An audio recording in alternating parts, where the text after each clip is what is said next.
Hey, everybody, this is Lieutenant Governor Matt Pinnell coming to you with another Okla Proud interview. I hope everybody is staying safe, staying home as much as you can, washing your hands, singing happy birthday when you do that. That's always my line, reminding you of that.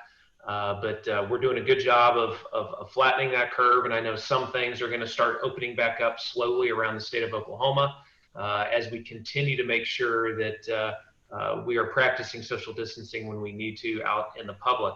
But I'm going to continue to be bringing you some great interviews. I hope you agree that these are great interviews of just people doing great work around the state of Oklahoma. Again, instilling kind of that Oklahoma pride back in you, giving you some great valuable information as we kind of restart this economy.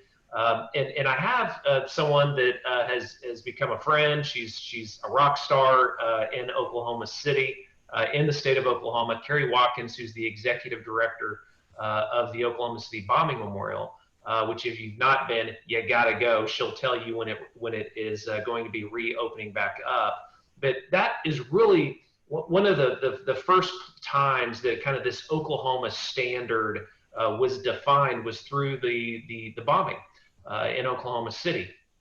And we just celebrated the 25th anniversary. And I guess I say celebrated, really remembering the 25th anniversary.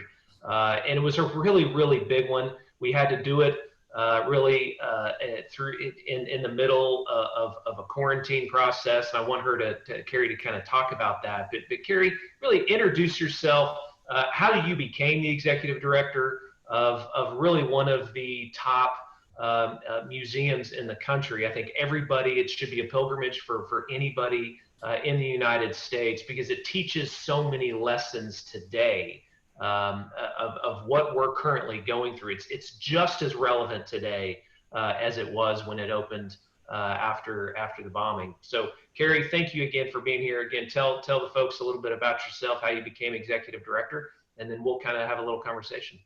Well, thank you, Lieutenant Governor, for having us. Really, the memorial is a place that's been built by the people.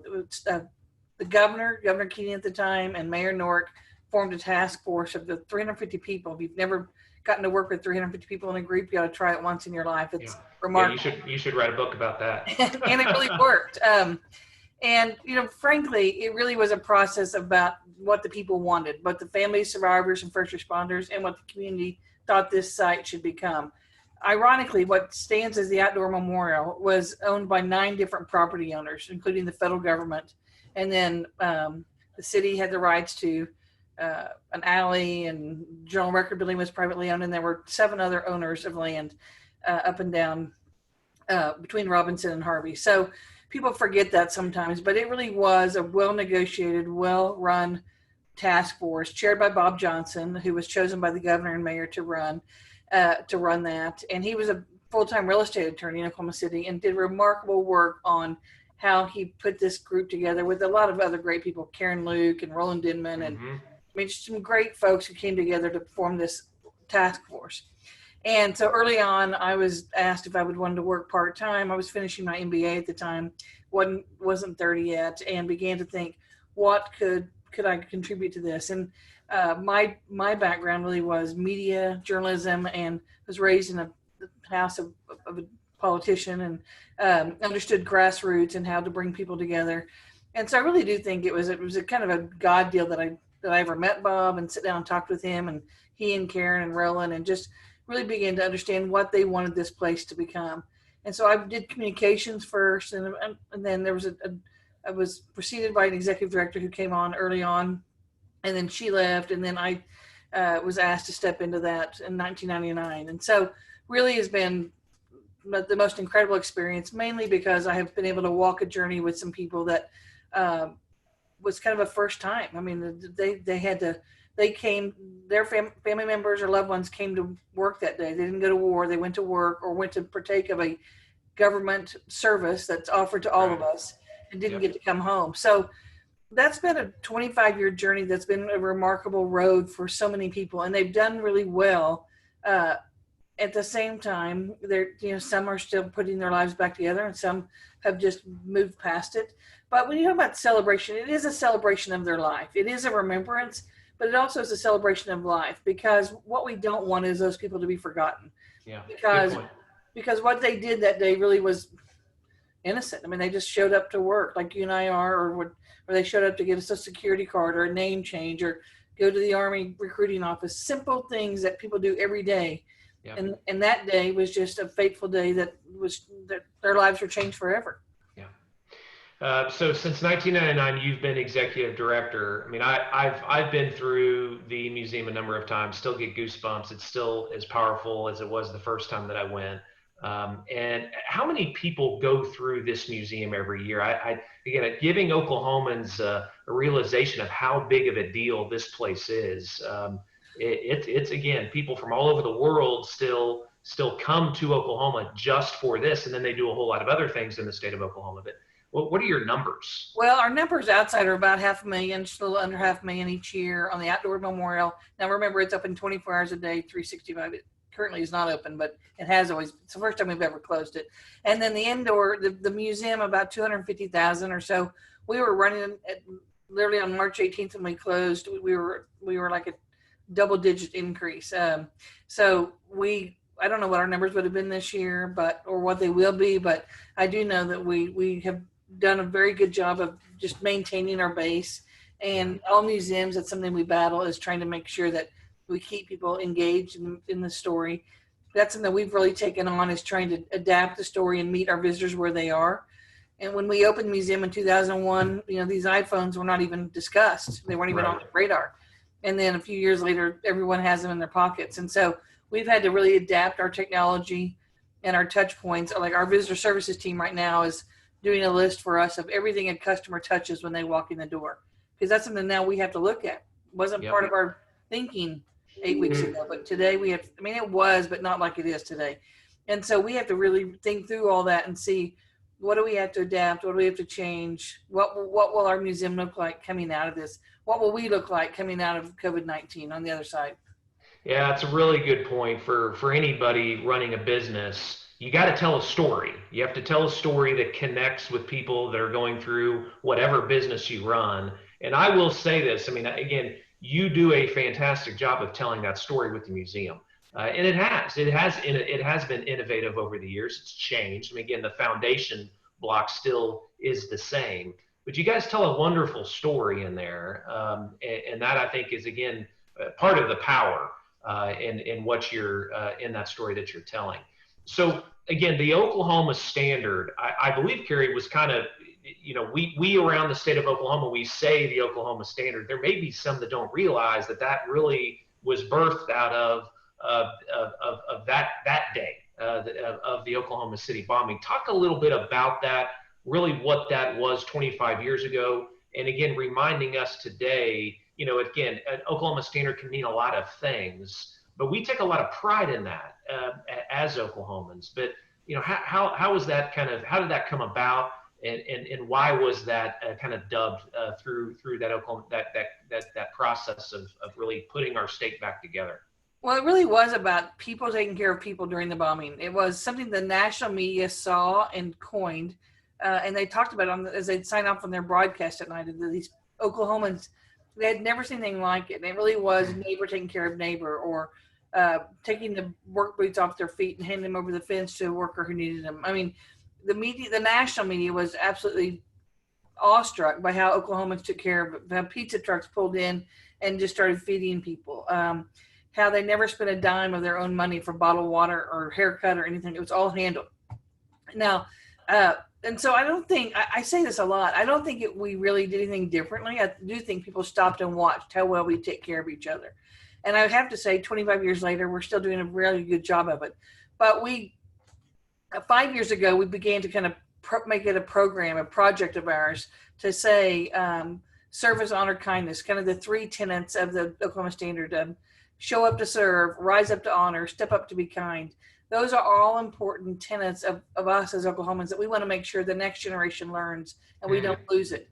That's great. About half of Oklahoma wasn't here at the time of the bombing, or wasn't born, or didn't live here. And so as we reach this next generation, we want to make sure they understand that we make an effort to be kind. We make an effort to wave at our neighbor. It's, part of that's the rural in us, just farmers, how we handle each other, and how kindness, how people have had to share crop and help each other. And that's part of our roots of who we are as Oklahomans. At the same time, it is very important that we make sure that we take care of each other and that we honor each other in a way that lifts people up. Sam Presti, the general manager of the Thunder, talked about making sure that we recognize who we are as Oklahomans, because he was talking about he comes from the East Coast, and it's not that common for people to take care of each other that way. And he lived through a storm, and someone raked his limbs and scraped his snow while he was away at a game, and that's not that common. And how kind that was. And the East Coast should be fined for not taking care of it, but here a neighbor just took care of it. He's like, you guys have something special, don't lose it. Yeah. I mean, and so I think he kind of made us aware of how important that was. Yeah. Well, and I think it's also pretty powerful that you said, it was really the national media that coined again, I'm Secretary of Tourism and Branding. There's not a better brand really than that, that Oklahoma friendliness, that Oklahoma standard. The fact that it was the national media that said, hey, we've never seen anything like this before. Right. And I do think over the last 25 years, I think we have continued to hold on to that.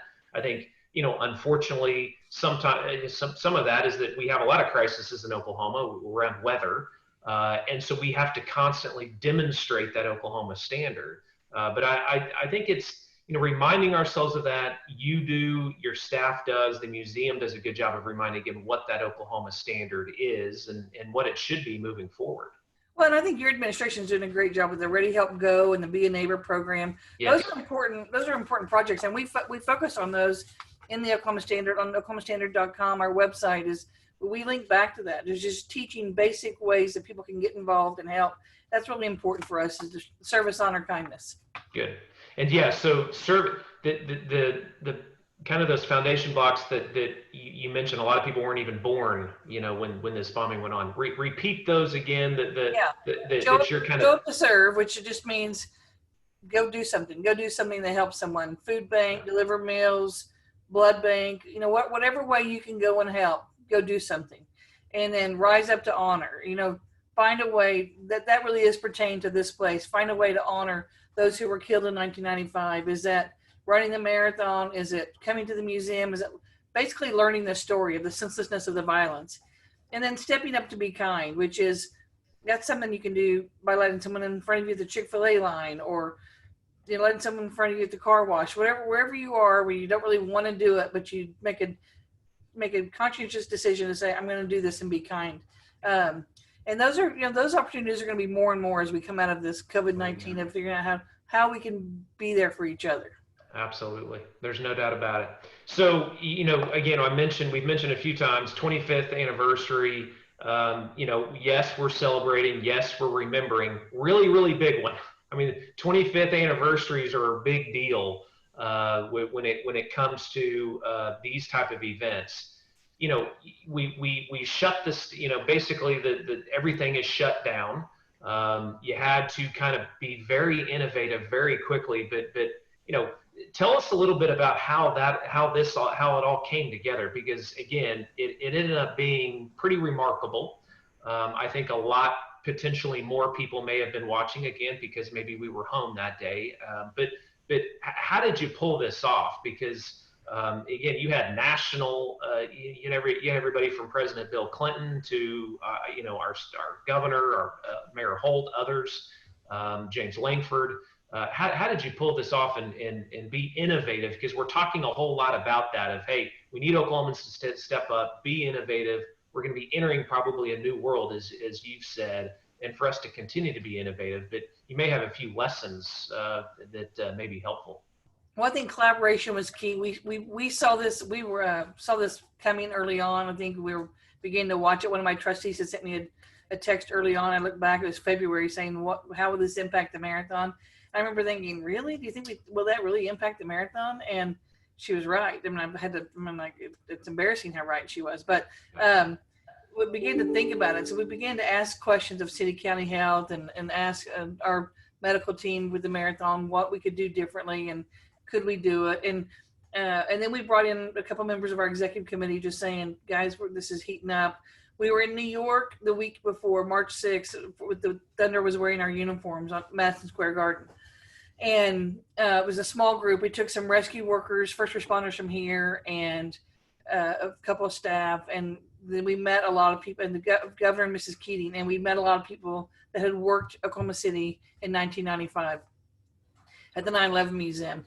And that morning, I had stayed in my hotel room to get some work. And as I began to watch the news, I could feel this was different than it was at home. Mm-hmm. And it was kind of ramping up to a point that I felt kind of anxious myself. When we go to the 9/11 Museum, it was crowded. I mean, come back at it, it really was one of the last days they were open. But it began to ramp up in a way there that you could feel the pressure that they were and still are going through.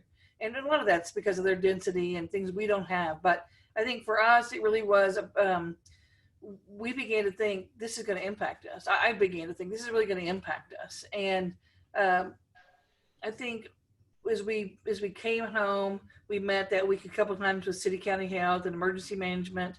And we were talking about mainly the marathon then. But at the same time, I'd get on the elevator and there'd be people from Ohio or New York or Kentucky, all over. And we have visitors from all over. And so it made no sense that we'd be talking about a marathon and not be talking about closing the museum.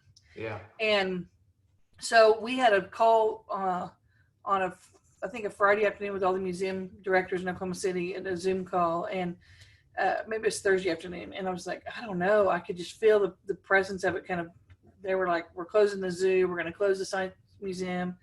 And I wasn't sure because I'd talked to a couple of folks earlier in the week that it was, but between Thursday and Saturday morning, the picture became very clear to me that it would change the marathon, our operations, and April 19th. And those all three kind of went hand in hand with me. And so we, on Saturday morning, we were going to meet on Monday. On Saturday morning, I had been a part of a call that was very clear the science was there, that we had to make some tough decisions.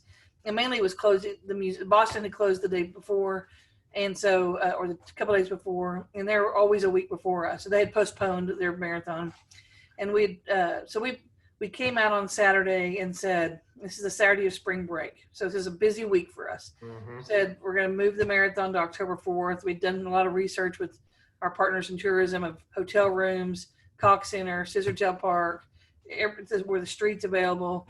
And so that required a lot of different people over that week we were working with. And we're going to move it to October 4th.